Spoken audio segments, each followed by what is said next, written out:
साल 2022 गाम्बिया में 66 बच्चों की मौत कप सिरप पीने से हो गई थी और ये कप सिरप भारत में बने थे।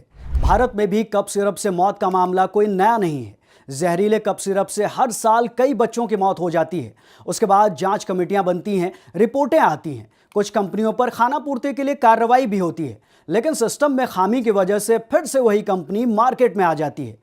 राजस्थान में जिस कप सिरप से 3 बच्चों की मौत हुई है, उसे बनाने वाली कंपनी के सैंपल 40 बार लैब टेस्ट में फेल हुए हैं। जी हां, 40 बार।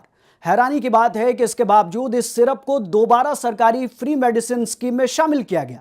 मध्य प्रदेश के छिंदवाड़ा में भी जहरीले कप सिरप से 9 बच्चों की मौत ने सरकार और सिस्टम पर गंभीर सवाल खड़े कर दिए हैं।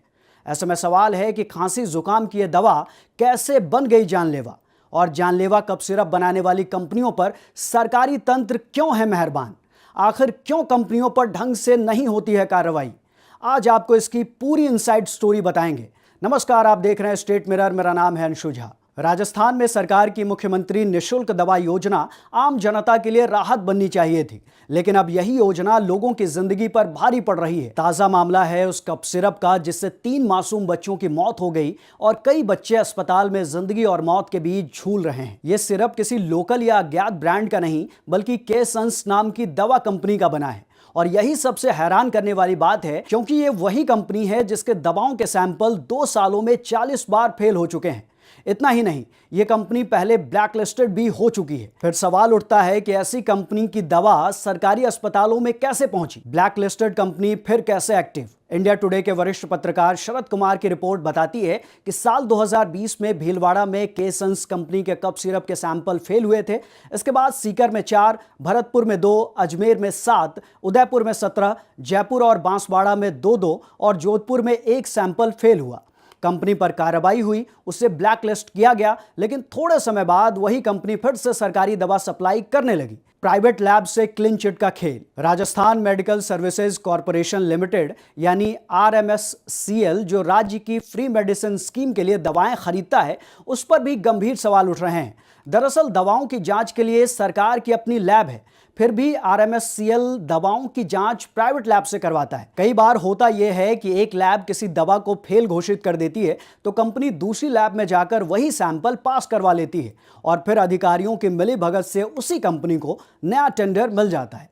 यानी सिस्टम फेल हो या सैंपल, आखिर में चलती कंपनी की ही है। 915 सैंपल फेल, लेकिन कार्रवाई नहीं। आज तक की रिपोर्ट के मुताबिक राजस्थान में मुफ्त दवा योजना के तहत साल 2019 से अब तक 915 सैंपल फेल हो चुके हैं। 2024 में 101 दवाएं फेल हुई। 2025 में अब तक 81 सैंपल फेल हो चुके हैं। कोरोना काल में यह आंकड़ा सबसे ज्यादा था। यानी हर साल दर्जनों सैंपल फेल होते हैं, लेकिन सिस्टम में खामी की वजह से उन पर कार्रवाई नहीं होती। 2 अक्टूबर 2011 को तत्कालीन मुख्यमंत्री अशोक गहलोत ने यह योजना शुरू की थी। उद्देश्य था आम जनता को दवाइयों का खर्च कम करना और उन्हें बेहतर स्वास्थ्य सेवा देना। लेकिन आज यही योजना कई लोगों के लिए फ्री मेडिसिन स्कीम नहीं, बल्कि फ्री पॉइजन स्कीम बनती जा रही है। सवाल जो सरकार से पूछे जाने चाहिए, अगर केसंस कंपनी 40 बार फेल हो चुकी है तो उसे दोबारा दवाई सप्लाई करने की अनुमति क्यों दी गई? जब सरकारी लैब मौजूद है तो दवाओं की जांच प्राइवेट लैब से क्यों करवाई जाती है? 915 सैंपल फेल होने के बाद भी अधिकारियों पर कार्रवाई क्यों नहीं हुई? इस मामले को लेकर कांग्रेस ने भी सवाल उठाए हैं। कांग्रेस की ओर से एक्स पर लिखा गया कि जिस कप सिरप डेक्स्ट्रोमेथोर्पन हाइड्रोब्रोमाइड से बच्चों की जान चली गई, वो ब्लैकलिस्टेड थी। यहां तक कि कप सिरप बनाने वाली कंपनी केसंस फार्मा को भी फर्जी दवाएं बनाने के लिए बैन किया गया था। इसके बाद भी ये जानलेवा कप सिरप को राजस्थान के सरकारी अस्पतालों में मुख्यमंत्री निःशुल्क दवा योजना के तहत धड़ल्ले से बांटा जा रहा था। कुल मिलाकर बच्चों की मौत ने सरकार और सिस्टम पर कई सवाल खड़े कर दिए हैं। अब देखना होगा कि इस मामले में जिम्मेदारों पर कार्रवाई होती है या नहीं। आपकी राय इस पूरे मामले को लेकर क्या है, हमें कमेंट करके जरूर बताएं। धन्यवाद।